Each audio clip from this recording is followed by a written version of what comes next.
আজকে আমি গরমের সবথেকে জনপ্রিয় রেসিপি নিয়ে চলে এসেছি। বাই দ্য ওয়ে, আমি আপনাদের Trisha and welcome to my channel Trisha's tasty ট্রিটে।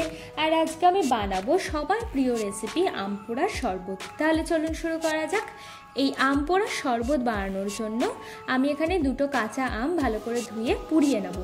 আমগুলো পোড়ানোর জন্য আমি প্রথমে গ্যাসটাকে অন করে রুটি ছাকার জালের মধ্যে আমগুলোকে রেখে 10 থেকে 20 মিনিট মিডিয়াম আঁচে আমগুলোকে এপিট ওপিট করে পুড়িয়ে নিচ্ছি।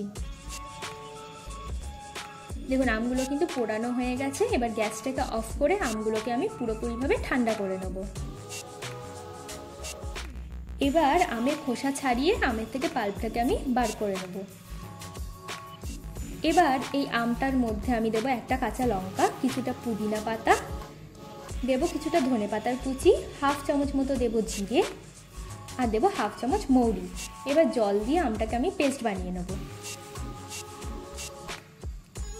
এবার এর মধ্যে আমি দিচ্ছি হাফ কাপ মতো চিনি,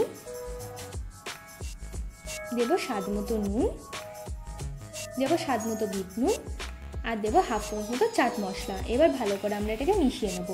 আপনারা যদি চান তাহলে 10 থেকে 15 দিন পর্যন্ত ফ্রিজে এটা অনায়াসে রাখতে পারেন। এবার একটা গ্লাসের মধ্যে বরফ দিয়ে তার মধ্যে আমের শরবত দিয়ে তার মধ্যে জল মিশিয়ে নিলেই কিন্তু আমাদের আম পোড়ার শরবত একদম রেডি। চলুন এবার এটাকে সার্ভ করা যাক। আমার ভিডিওটি যদি আপনাদের ভালো লেগে থাকে তাহলে প্লিজ একটি লাইক করবেন, প্রচুর শেয়ার করবেন, আর এরকম আরও ভিডিও পেতে আমার চ্যানেলটিকে সাবস্ক্রাইব করবেন। টাটা।